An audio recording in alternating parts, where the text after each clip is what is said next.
Welcome to How to Survive the Kitchen. I'm your host, and today we'll be taking you on another magical kitchen journey to teach you how to survive the kitchen. Everyone has seen a mouse, or a cat, or a dog, or any character on Cartoon Network use a fire extinguisher, but they're slightly more complicated than they look. By that, I mean that there's 4 steps. But still, you won't really have time to figure it out whenever your pet zebra or whatever is on fire after knocking your stir fry down. Now will you? Anyway, you should know what type of fire extinguisher you have, and there are 5 main types.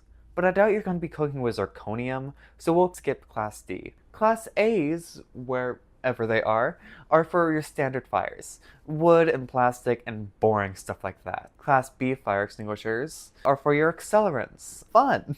Such as alcohol or that stuff Daddy Yankee sang a song about. C's are designed for the robot uprising, aka electrical fires. Pretty self-explanatory for when your thermostat is set a bit too high. Finally, Class K fire extinguishers are designed specially for kitchen fires, like McDonald's deep fryers. These are typically only found in commercial kitchens, and you probably won't ever need one, unless you're going to be trying to deep fry a turkey or some other culinary sin. Satan will see you. Anyway, for home use, I recommend using an ABC fire extinguisher, like this one here. A magical device, these are designed for the most common types of fires. These don't work for all fires, but hey, 75% ain't bad. I passed US history with that grade. Now that we know what the darn thing we're using does, we can get into how to use the darn thing. There's a pretty simple acronym for this. That is PASS.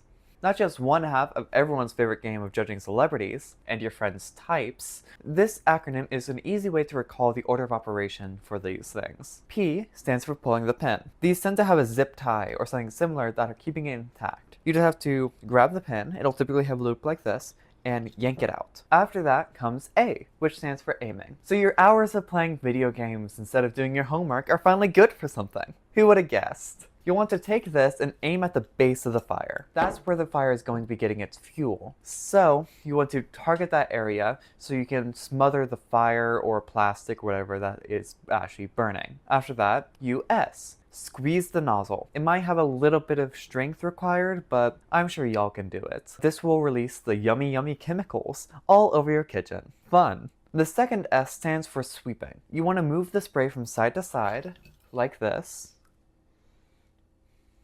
so you can cover the entirety of the fire. Don't stop until the flames are completely extinguished. There's not really overkill whenever it comes to your house burning down. No, is there? And that's pretty much it. You did it. You solved the problem that you probably caused in the first place. Good job, champ.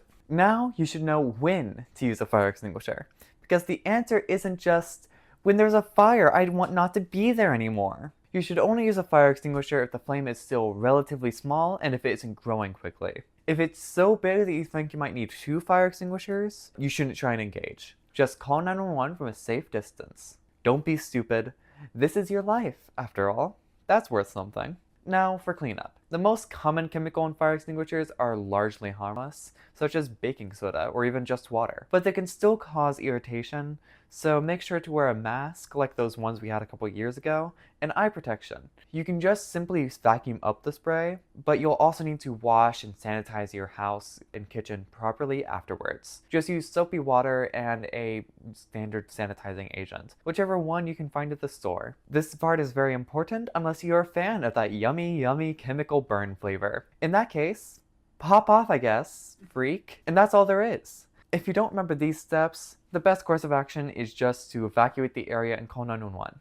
The sooner the firefighters get there, the less of your house is going to be firewood. And that's all I have for you today. Remember, if you don't know what you're doing, find someone who does. If you want to not stay ignorant and uninformed for the rest of eternity, watch these other videos. Or not. Either way, please be safe. The kitchen doesn't deserve your fear, but it does deserve your respect. Show everything in the kitchen respect and the caution it deserves, and you'll be living a long, happy life, hopefully not filled with medical bills. That's all I have for you today. Bye!